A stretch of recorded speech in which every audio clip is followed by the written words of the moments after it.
अपने comment section को scroll करते करते ना मुझे एक चीज रियलाइज हो गई। हमारे इंडिया में बहुत से ऐसे लोग हैं जिनको लगता है कि भूत प्रेत आत्माएं पिशाच ये सब नहीं होता। ये सब इंसानों के द्वारा रची गई मनगढ़ंत कहानियां हैं। ये एंटिटीज रियल लाइफ में एग्जिस्ट ही नहीं करती है। पर मेरी ऐसी वीडियोस को देखने वाले कुछ लोगों ने इन एंटिटीज को रियल लाइफ में एक्सपीरियंस किया है और वो अपने एक्सपीरियंसेस मेरे को मेल के थ्रू और कई बार मेरे इंस्टाग्राम पे मेरे को डीएम करके बताते हैं और वही एक्सपीरियंसेस के ऊपर मैं वीडियो बनाता हूँ जिनको मैं इस चैनल के थ्रू आप तक पहुंचाता हूँ। अब देखो, हर इंसान की एनर्जी डिफरेंट होती है, उनकी कॉन्शियसनेस का लेवल अलग होता है और यही चीजें डिसाइड करती हैं कि कोई आदमी या औरत इन शक्तियों को किस रूप में एक्सपीरियंस करेगा। पर कई बार ये अदृश्य शक्तियां अपना काम करवाने के लिए हम इंसानों को ही माध्यम बना लेती हैं और उनका काम करने का तरीका बहुत ही ज्यादा खौफनाक होता है। कुछ ऐसा ही होता है मेरे एक फॉलोअर के साथ।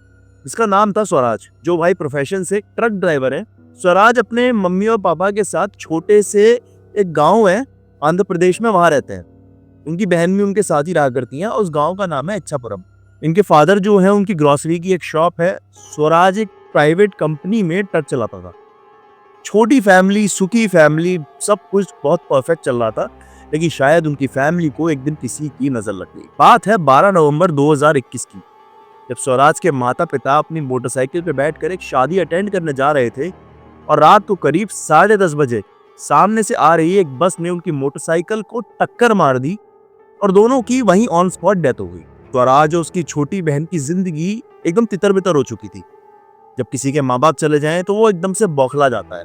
इस समय इनके गांव में इनका छोटा सा एक घर था और वो घर उन्हें काटने को दौड़ता था। अब इनके परिवार के बाकी सदस्यों ने डिसाइड किया कि इन्हें अकेले तो छोड़ नहीं सकते। सारे फैमिली मेंबर्स बहुत ज्यादा कंसर्न थे इनके लिए। इस चीज को मद्देनजर रखते हुए स्वराज और उसकी बहन इच्छापुरम से संबलपुर शिफ्ट हो जाते हैं। संबलपुर ओडिशा का एक टाउन है और वहां उनके अंकल आंटी रहा करते थे। पर जब स्वराज अपनी बहन को लेके संबलपुर शिफ्ट हुआ तो उसकी इच्छापुरम वाली जो प्राइवेट कंपनी थी ना, उसकी ट्रक ड्राइवर की जॉब छूट जाती है। अब इस नए शहर में स्वराज को जल्दी से जल्दी एक नौकरी की जरूरत थी। स्वराज के जो अंकल थे उनको अचानक से किसी काम की वजह से दुबई जाना पड़ा। कोई बिजनेस ट्रिप था और उन्होंने स्वराज को बोल के रखा था कि जब तक मैं ना आ जाऊं तुम ओडिशा से बाहर नहीं मत जाना ट्रक वगैरह चलाने के लिए। तो इसी चक्कर में स्वराज ने ओडिशा के अंदर ही काम देखना स्टार्ट कर दिया और करीब 2 महीने बाद इसे एक कॉल आता है। फोन पर सुधाकर पाइप्स नाम की कंपनी का एक सुपरवाइजर था और उस बंदे का नाम था दिनेश। स्वराज ने इन 2 महीनों में बहुत सारे ऑनलाइन एड्स देखे थे और अप्लाई किया था कई सारे एड्स में ट्रक ड्राइवर की जॉब के लिए, और ये कॉल उसी एप्लीकेशन के रिस्पॉन्स में था। स्वराज को ओडिशा के अंदर ही एक प्राइवेट कंपनी में ट्रक चलाने का काम मिल जाता है। सैलरी भी बहुत अच्छी होती है, मतलब काफी अच्छी। एक एवरेज ट्रक ड्राइवर से करीब 10-15 हजार का फर्क होगा, तो वो बहुत अच्छा होता है उस टाइम पे जिस टाइम स्वराज को वो जॉब मिलती है। क्योंकि अभी उसकी फैमिली गई हुई थी, तो अपने अंकल आंटी के यहाँ रह रहा था। बहन की पढ़ाई और बहन की शादी का भी प्रेशर था, तो अचानक से ज्यादा सैलरी पे, पिछली जॉब से भी ज्यादा सैलरी पे जॉब मिल जाना बहुत अच्छी बात होती है। और वर्कलोड भी ज्यादा नहीं था, तो स्वराज बहुत खुश हो गया था। पर उसका जो सुपरवाइजर था ना दिनेश, उससे स्वराज कभी फेस टू फेस मिला नहीं था। दिनेश से ऑर्डर्स आते थे उड़ीसा के सुधाकर पाइप्स का सामान एक जगह से दूसरी जगह पहुंचाने का, सब कुछ फोन पर ही डील होता था। अब स्वराज को उस कंपनी में काम करते हुए करीब 10 से 11 महीने हो चुके थे। दिसंबर का महीना आता है, उड़ीसा में कड़ाके की ठंड। स्वराज अपने अंकल के घर पे सो रहा होता है और रात के करीब 11:30 बजे अचानक से स्वराज का फोन बजता है। फोन पर दिनेश होता है और वो बोलता है कि एक बहुत बड़ा ऑर्डर आया है जो जल्दी से जल्दी भुवनेश्वर डिलीवर करना है।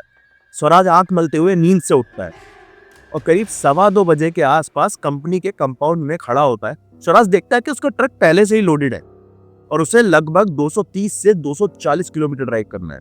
जब स्वराज अपना ट्रक लेके कंपाउंड से बाहर निकल रहा होता है, तब वो देखता है कंपाउंड के कोने में एक पुरानी ट्रक खड़ी है। धूल जमी हुई है बहुत ज्यादा उस पर। स्वराज ने वो ट्रक पहले तो देखी थी कभी ना कभी, पर ज्यादा ध्यान नहीं दिया था। सोचा बहुत सारी ट्रक आती जाती हैं, स्वराज हाईवे पर निकल जाता है, वो ज्यादा ध्यान नहीं देता। करीब 50 किलोमीटर ड्राइव करने के बाद अपने एक फिक्स पेट्रोल पंप पे पहुंचता है डीजल भरवाने के लिए।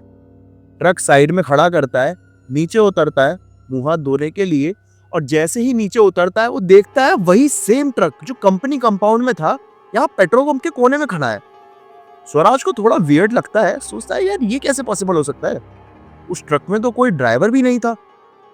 सोचता है शायद नींद का वहम होगा। ठंडे पानी से मुंह धोता है, गमछे से शीशे को साफ करता है, और जब पेट्रोल पंप से निकल रहा होता है ना, उसकी नजर साइड मिरर पर पड़ती है। मिरर में देखता है वही ट्रक खड़ा है जो कंपनी में था। पेट्रोल पंप की लाइट उस ट्रक पर पड़ रही होती है डायरेक्ट, और जब वो ध्यान से देखता है उस पर लिखा होता है प्यार करने वालों से ज्यादा धोखा देने वाले होते हैं। स्वराज का दिमाग हिल जाता है, क्योंकि ये एग्जैक्ट सेम लाइंस उसने अपने ट्रक के पीछे लिखवा रखी थी। वो फिर से साइड मिरर देखता है, और अचानक से एक कटा हुआ सर टेढ़ा सा एक वियर्ड सी स्माइल के साथ उसकी तरफ देख रहा होता है। भाई स्वराज का पूरा खून सूख जाता है। दिसंबर की सर्दी में पसीना टपक रहा होता है। बाद में जो सच निकल कर आता है वो और भी ज्यादा खौफनाक था। अगली सुबह स्वराज की आंखें सीधा हॉस्पिटल में खुलती है। आंख खुलते ही वो देखता है कि एक आदमी उसके सामने खड़ा है, जो उससे बोलता है तुम रोड के किनारे बेहोश पड़े हुए थे, मैंने तुम्हें देखा और उठा के सीधा हॉस्पिटल ले आया। उसके बाद जो हॉस्पिटल का डॉक्टर था जो स्वराज का इलाज कर रहा था, उसने पूछा स्वराज नाम है ना तुम्हारा? हाँ। रात को क्या हुआ था? स्वराज ने पूरा इंसिडेंट डॉक्टर को बता दिया, लेकिन उसके बाद जो डॉक्टर ने बोला वो सुन के उस बंदे के पैरों तले जमीन खिसक गई। डॉक्टर बोला तुम जो ट्रक चला रहे थे वो ट्रक दिनेश का है। स्वराज बोला क्या बात कर रहे हो आप, दिनेश तो मेरा सुपरवाइजर है। तब डॉक्टर ने पूरी बात बताई, पूरी कहानी सुनाई। 15 साल पहले दिनेश भी स्वराज की तरह एक ट्रक ड्राइवर था। इसी ट्रक में एक जगह से दूसरी जगह सामान डिलीवर करता था। एक दिन दिनेश बिना बताए घर वापस आ गया, और जब घर के अंदर गया तो देखा उसकी बीवी किसी और आदमी के साथ सो रही थी। ये देख के दिनेश का खून खौल गया। उसने गुस्से में उसी आदमी को वहीं पर मार डाला। उस आदमी का नाम अमन था, और अमन भी प्रोफेशन से एक ट्रक ड्राइवर ही था। दिनेश ने अमन को तो मार दिया, और दिनेश की बीवी अमन से बहुत ज्यादा प्यार करती थी। कुछ टाइम बाद उस औरत ने दिनेश के खाने में जहर मिला दिया, और उसको मारने के बाद उसकी बॉडी के छोटे छोटे टुकड़े कर दिए। फिर उन बॉडी पार्ट्स को शहर से काफी दूर अलग अलग जगह फेंक दिया, ताकि कोई सबूत ना मिल पाए। इस पूरे गिल्ट और ट्रॉमा में दिनेश की बीवी ने खुद पर पेट्रोल डाला और खुद को आग लगा ली, और उसकी भी मौत हो गई। मतलब एक इंसिडेंट की वजह से 3 लोगों की डेथ हुई थी। उसके बाद डॉक्टर दोबारा बोला तब से दिनेश की आत्मा इस रोड पर भटक रही है। ये सब सुनने के बाद स्वराज समझ जाता है कि दिनेश ने उसे चुना था अपनी मुक्ति के लिए। स्वराज डिसाइड करता है कि वो दिनेश के घर जाएगा और घर जाके पूजा पाठ हवन वगैरह करवाएगा। जो हो सकेगा, जो उससे पॉसिबल होगा वो करवाएगा, ताकि उसकी आत्मा को मुक्ति मिल जाए। स्वराज ऐसा ही करता है, दिनेश के घर जाके पूजा करवाता है। इस बीच पुलिस स्टेशन भी जाता है, जहां पुलिस उसे पूरी मर्डर मिस्ट्री डिटेल में बताती है। करीब 15 दिन बीत जाते हैं। स्वराज की लाइफ नॉर्मल चल रही होती है, लेकिन एक सुबह जब स्वराज अपने अंकल के घर से उठ के डिलीवरी के लिए निकलता है, और जैसे ही अपने ट्रक के पास पहुंचता है तो देखता है वही सेम ट्रक फिर से वहीं खड़ी होती है, और उस ट्रक के अंदर एक आदमी बैठा होता है जो स्वराज की तरफ देखकर वियर्ड सी स्माइल दे रहा होता है। भाई वो आदमी अमन होता है, वही अमन जिसे दिनेश ने मारा था। स्वराज की हालत फिर से खराब हो जाती है। अब स्वराज समझ जाता है कि इसका कोई परमानेंट सॉल्यूशन निकालना पड़ेगा। भाई स्वराज ओडिशा के न्यायगढ़ डिस्ट्रिक्ट के उग्रतारा टेम्पल जाता है।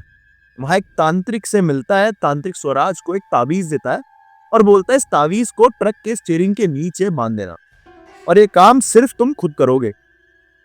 स्वराज तांत्रिक की बात मानता है, ताबीज स्टीयरिंग के नीचे बांध देता है। उसके बाद ये सारी घटनाएं होनी बंद हो जाती है। ट्रक वही कंपनी के कंपाउंड में खड़ी रह जाती है। तांत्रिक स्वराज से बोलता है दिनेश ने तुझे चुना था, तू माध्यम बनाया गया था उसकी आत्मा की मुक्ति के लिए, और फाइनली दिनेश का काम पूरा हो जाता है। तो दोस्तों, अगर आपके साथ भी ऐसा कोई इंसिडेंट हुआ है तो नीचे मैं डिस्क्रिप्शन में मेल आईडी लिख दूंगा, आप उस पर मेरे को मेल करके अपनी कहानी सुना सकते हैं, या फिर इंस्टाग्राम पे मेरा अकाउंट है द ओनली नकुल करके, वहां भी आप मुझे अपनी कहानी भेज सकते हैं। मैं आपकी कहानी इस चैनल के थ्रू पूरी दुनिया तक पहुंचाऊंगा। मिलते हैं अगली वीडियो में, तब तक अपना ध्यान रखिएगा। हर हर महादेव।